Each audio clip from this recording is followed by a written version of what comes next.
Hey, what if I told you that the car sitting in your driveway right now is hiding secrets that could change everything you thought you knew about the automotive industry? Stick around because what I'm about to reveal will blow your mind. And if you find this eye-opening, smash that like button and subscribe because we're diving deep into the rabbit hole. Hey, this is Mark and you're welcome to AUTOSAYS. Alright, let's rewind to 1924, a year that would forever change how car companies operate in the shadows. General Motors had just done something that seemed innocent at the time. They created the very first planned obsolescence strategy in automotive history. But here's the kicker. It wasn't about making better cars, it was about making you feel like your perfectly good car was suddenly worthless. Picture this. You're driving your Model T Ford, reliable as the sunrise, but then GM rolls out their annual model changes with flashy new designs, and suddenly your neighbors are looking at you like you're driving a horse and buggy. This wasn't an accident. It was psychological warfare disguised as innovation. The automotive industry had discovered something terrifying. They could manipulate your emotions and your wallet by controlling information and creating artificial desires. Now, before we go further, ask yourself this. When was the last time a car company told you the whole truth about anything? Oh wait, the answer is probably never, and there's a dark reason for that. Fast forward to the 1960s and we hit our first major plot twist. A man named Ralph Nader published a book called Unsafe at Any Speed, and the automotive industry absolutely lost their minds.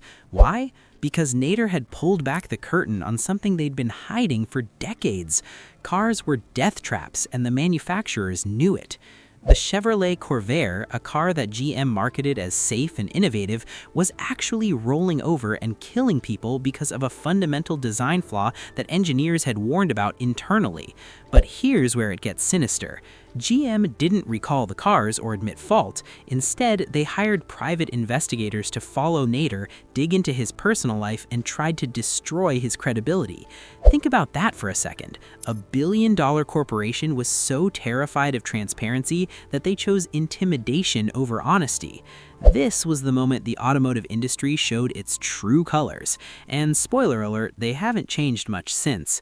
The cover-up culture was just getting started, and what happened next would make the Corvair scandal look like child's play.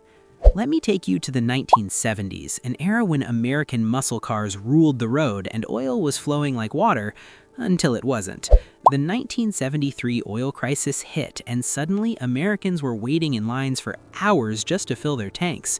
Japanese manufacturers like Toyota and Honda swooped in with fuel-efficient cars, and you'd think American companies would adapt and compete fairly, right?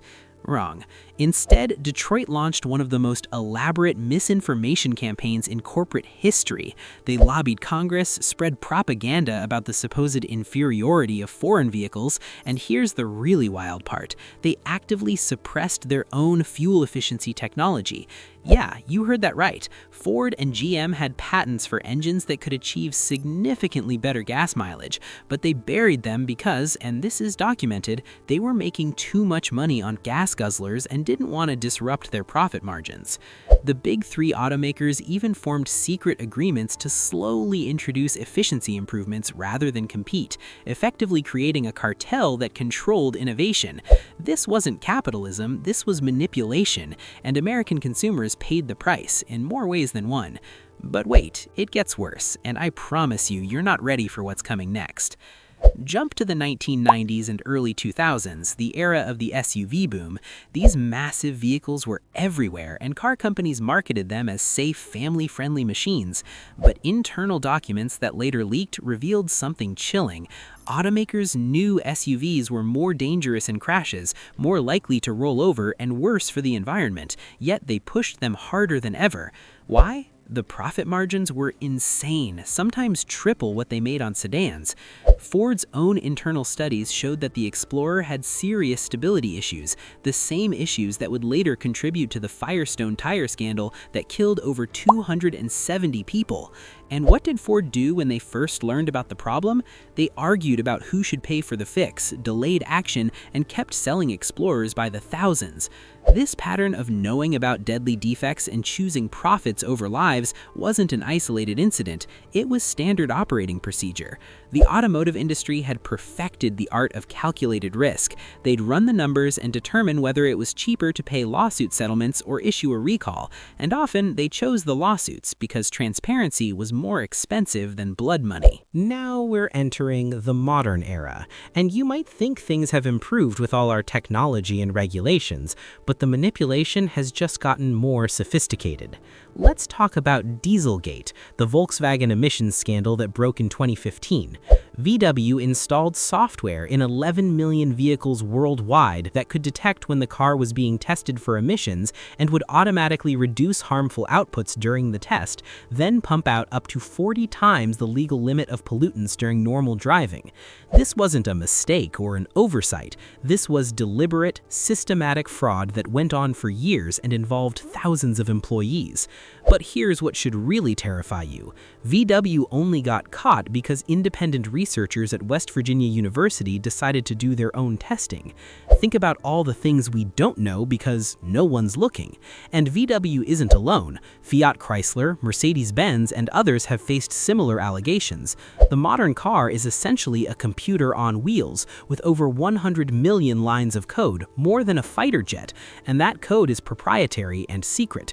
You don't own your car's software, you can't inspect it, and manufacturers fight tooth and nail against right-to-repair laws that would give you transparency.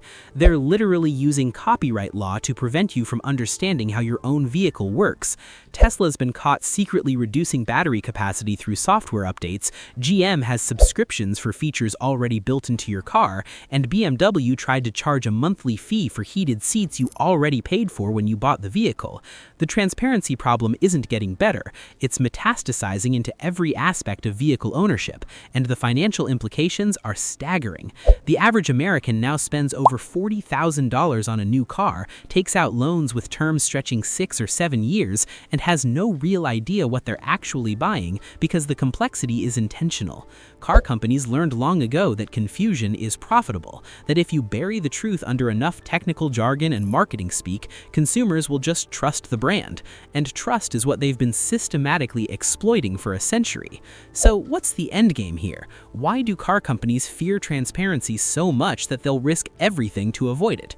The answer is simple and terrifying, because transparency would destroy their entire business model.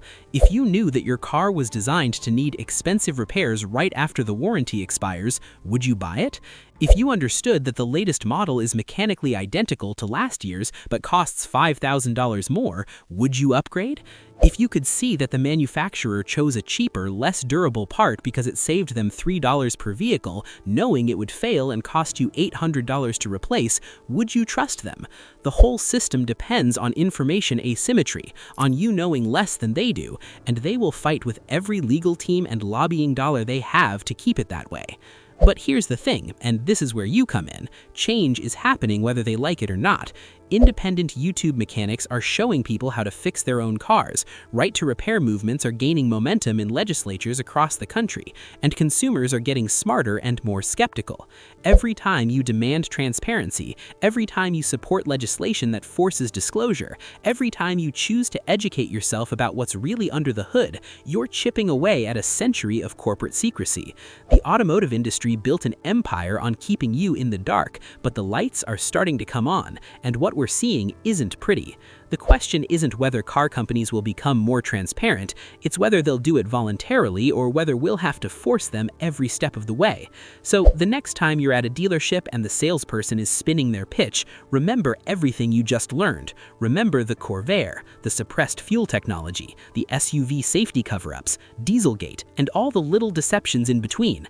Ask the questions they don't want you to ask, demand the information they don't want to provide, and never forget that your hard-earned money gives you the right to know exactly what you're buying. The era of blind trust is over, and it's time car companies learned to fear something more than transparency. They need to fear informed consumers who refuse to be manipulated anymore. If this opened your eyes, hit that like button, subscribe to AUTOSAYS for more truth bombs about the automotive industry, and drop a comment telling me what car company secret you want us to expose next, because trust me, we're just getting started, and there's so much more they don't want you to know.